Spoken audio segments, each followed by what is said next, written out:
नमस्कार दोस्तों, आप सभी का हमारी YouTube चैनल जीत सार्टिक्स में स्वागत है। इस वीडियो में हम डेली करंट अफेयर्स के साथ साथ महत्वपूर्ण स्टैटिक जीके देखेंगे। तो आइए वीडियो को शुरू करते हैं और आज का पहला प्रश्न लेते हैं। पहला प्रश्न है, एक ही ओलंपिक में 2 पदक जीतने वाली पहली भारतीय खिलाड़ी कौन बनी है? तो इसका सही आंसर है ऑप्शन ए, मनु भाकर। मनु भाकर जो हैं शूटिंग की खिलाड़ी हैं, शूटिंग की खिलाड़ी हैं और इन्होंने व्यक्तिगत स्पर्धा में कांस्य पदक जीता था। कांस्य पदक जीता है इन्होंने, कांस्य पदक जीता है और कांस्य पदक 10 मीटर एयर पिस्टल में जीता है। इसको भी याद रखिएगा, एयर पिस्टल में 10 मीटर एयर पिस्टल में इन्होंने कांस्य पदक जीता है। और दूसरा जो पदक इन्होंने जीता है मिक्स में, मिक्स 10 मीटर एयर पिस्टल में ही कांस्य पदक जीता है इन्होंने। तो मनु भाकर और सरबजोत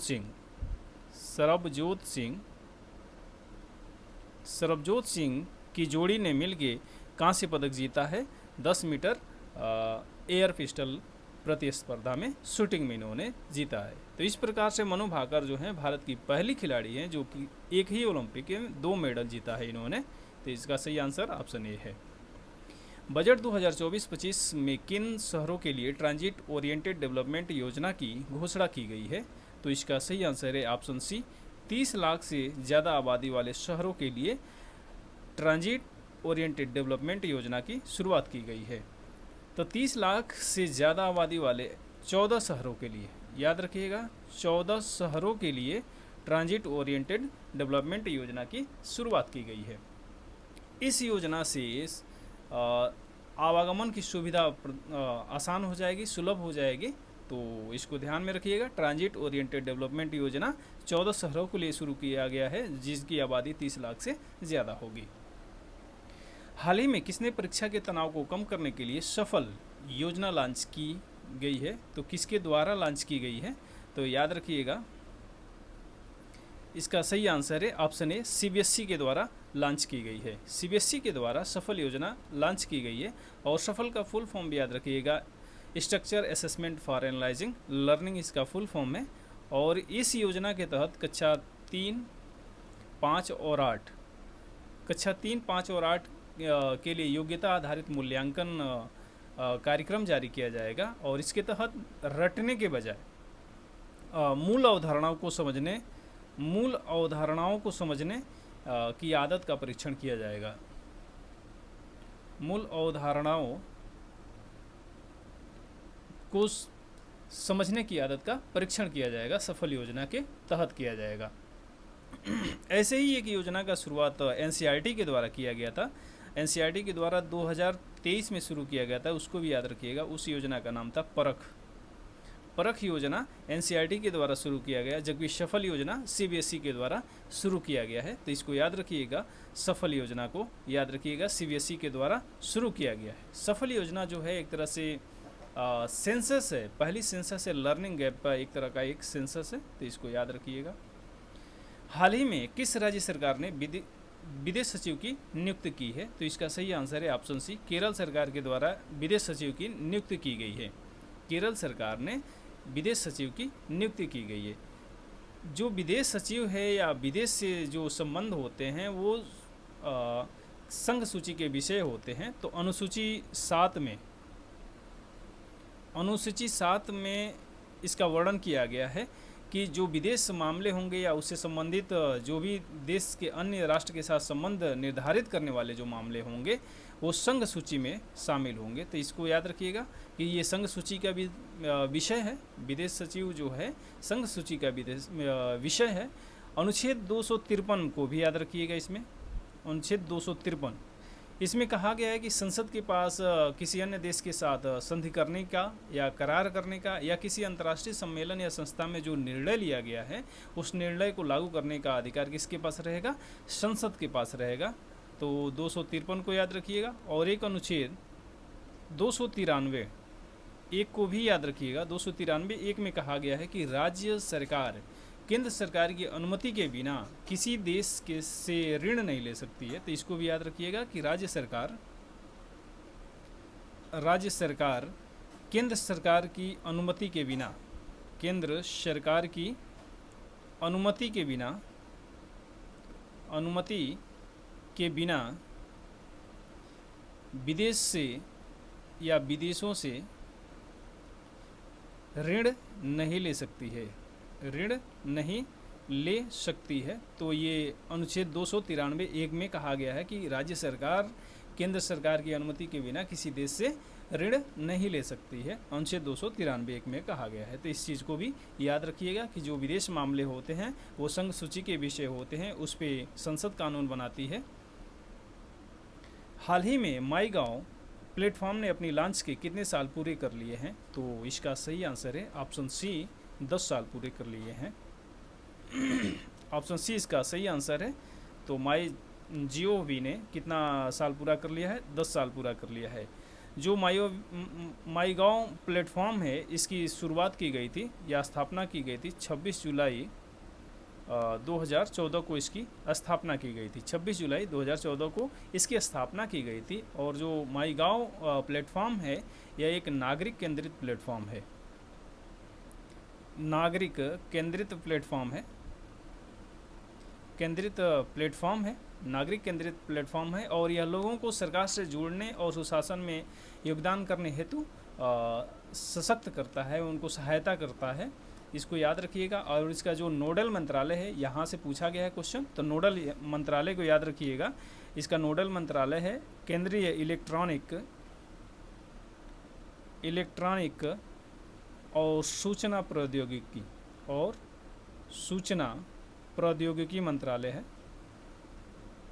इसका नोडल मंत्रालय जो है केंद्रीय इलेक्ट्रॉनिक और सूचना प्रौद्योगिकी मंत्रालय है। इसी के तहत माईगॉव कार्य करता है, इसको ध्यान में रखिएगा। हीट वेव तथा अनियमित वर्षा के कारण किस एक फसल की खेती प्रभावित हुई है? तो इसका सही आंसर है ऑप्शन बी, केसर की खेती प्रभावित हुई है। केसर की खेती हीट वेव की वजह से और बारिश की कमी के कारण केसर की खेती में कमी आई है, तो इसको याद रखिएगा। केसर जो होता है एक तरह से वर्तिकाग्र होता है, केसर एक वर्तिकाग्र होता है। और 1 औंस केसर बनाने के लिए, 1 औंस केसर बनाने के लिए 75,000, लगभग 75,000 फूलों की आवश्यकता होती है। और ये फूल कौन से होते हैं? तो फूल क्रोकस फूल होते हैं, क्रोकस फूल होते हैं। तो 75,000 फूलों को मिला के 1 औंस केसर बनाया जाता है।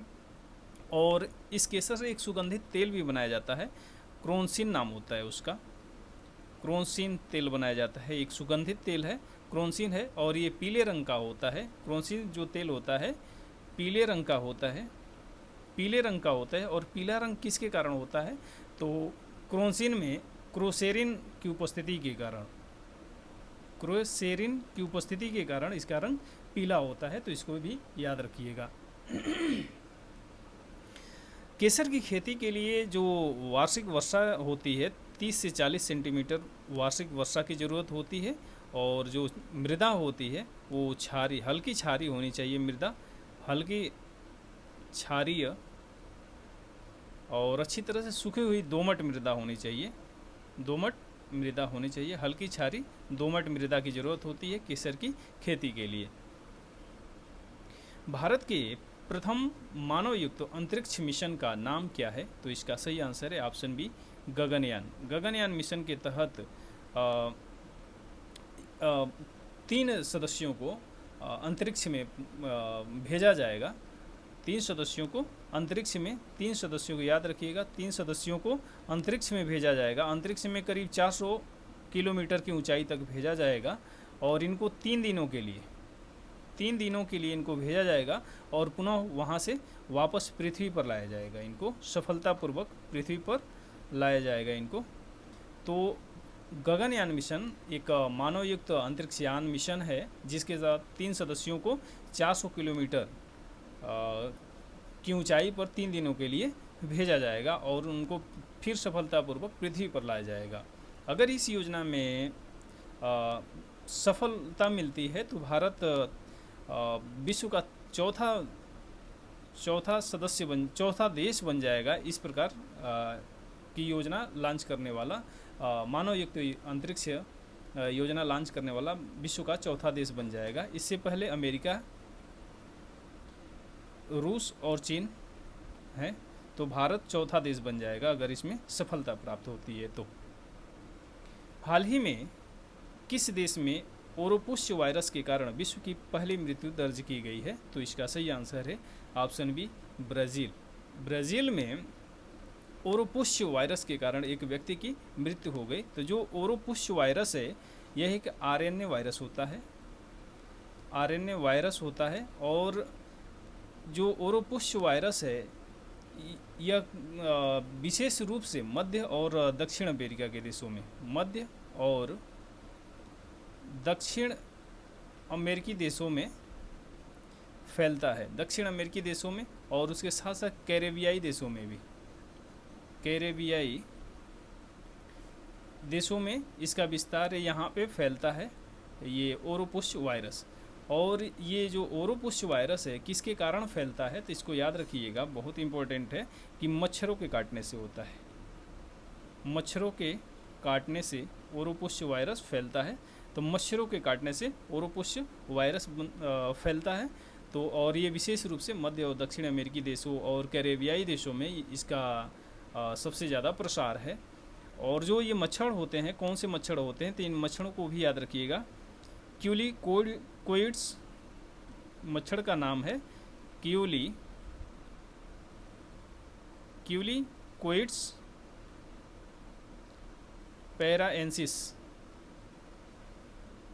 क्यूरिकोइलिस पैराएंसिस मच्छर के काटने से होता है। ये जो मच्छर होते हैं जो जल निकाय है और जंगली क्षेत्रों में विशेष रूप से पाए जाते हैं। तो इस मच्छर का क्या नाम है? क्यूलिकोइड्स पैराएंसिस मच्छर के काटने से ओरोपुष्य वायरस का फैलाव होता है, संक्रमण होता है। तो इसको याद रखिएगा। अभी ब्राज़ील में ही एक रानीखेत रोग के कारण वहाँ पे स्वास्थ्य आपातकाल लगाया गया था। तो रानीखेत जो होता है विशेष रूप से ये पक्षियों का रोग है और विशेष रूप से मुर्गियों में ये फैलता है, मुर्गियों को प्रभावित करता है। तो रानीखेत को भी याद रखिएगा। 29 जुलाई 2024 को क्वाड के विदेश मंत्रियों की बैठक कहाँ आयोजित की गई? तो इसका सही आंसर है ऑप्शन ए, जापान। जापान के टोक्यो, जापान की राजधानी जो है टोक्यो में इसका आयोजन किया गया था। तो इसको याद रखिएगा, जापान की राजधानी टोक्यो में इसका आयोजन किया गया था। और भारत की तरफ से इसमें एस जयशंकर ने, जो विदेश सचिव हैं एस जयशंकर ने इसमें भाग लिया था। तो इसको भी याद रखिएगा कि भारत की तरफ से एस जयशंकर ने भाग लिया था और इसका आयोजन टोक्यो में किया गया था। जो क्वाड है, क्वाड का फुल फॉर्म याद रखिएगा, क्वाड्रिलेटरल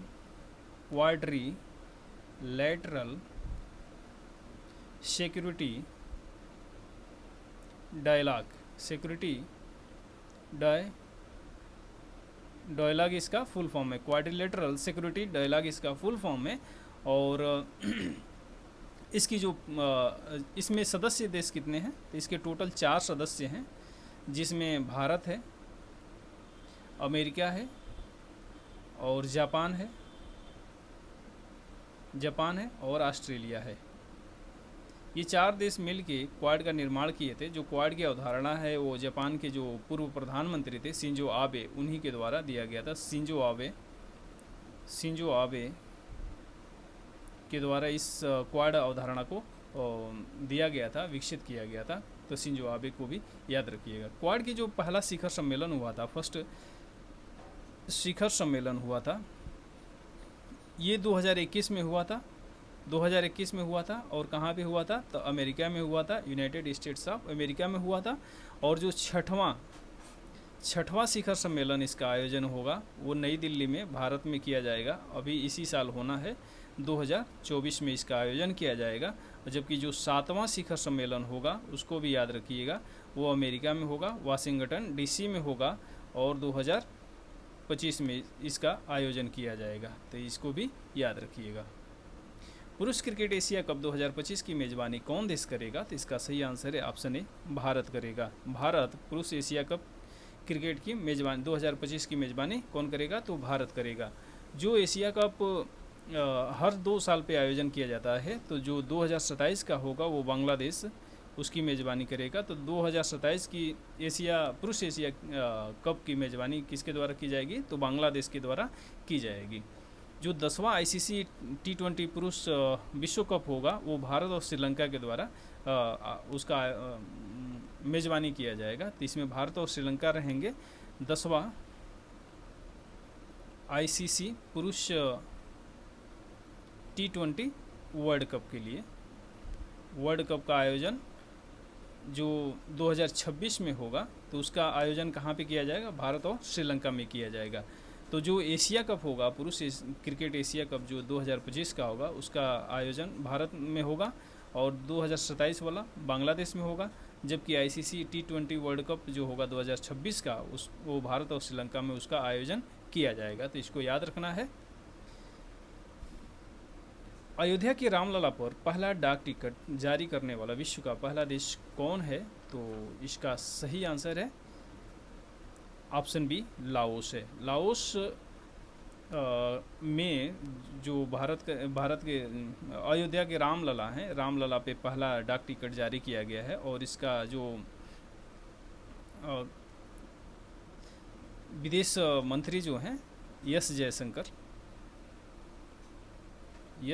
जयशंकर के द्वारा ये विमोचन किया गया था, इसको भी याद रखिएगा। तो अयोध्या के रामलला पर पहला डाक टिकट किस देश में? तो लाओस में किया गया है और लाओस की राजधानी भी याद रखिएगा। लाओस की राजधानी है वियंतियाने है। तो लाओस की राजधानी कहाँ है? वियंतियाने है। तो इसको भी याद रखना है।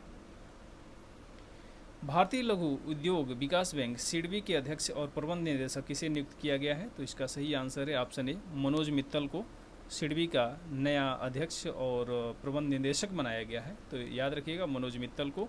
और ये यश रमन का स्थान लेंगे। तो यश रमन की जगह पे अब मनोज मित्तल होंगे, सिडबी के नए अध्यक्ष और प्रबंध निदेशक बनाए जाएंगे। सिडबी की स्थापना जो हुई थी, इसको भी याद रखिएगा। सिडबी की स्थापना हुई थी 2 अप्रैल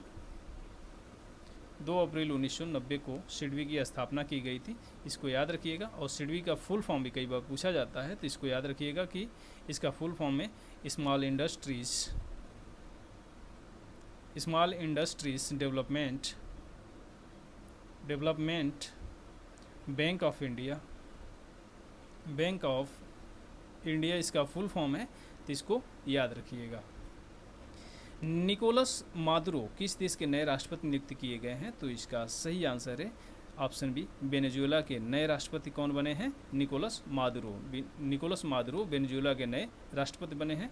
जो वेनेजुएला है यह दक्षिण अमेरिकी देश है और इसकी राजधानी जो है, राजधानी याद रखिएगा कराकास है। इसकी राजधानी कराकास है और वेनेजुएला की जो मुद्रा है वो बोलीवर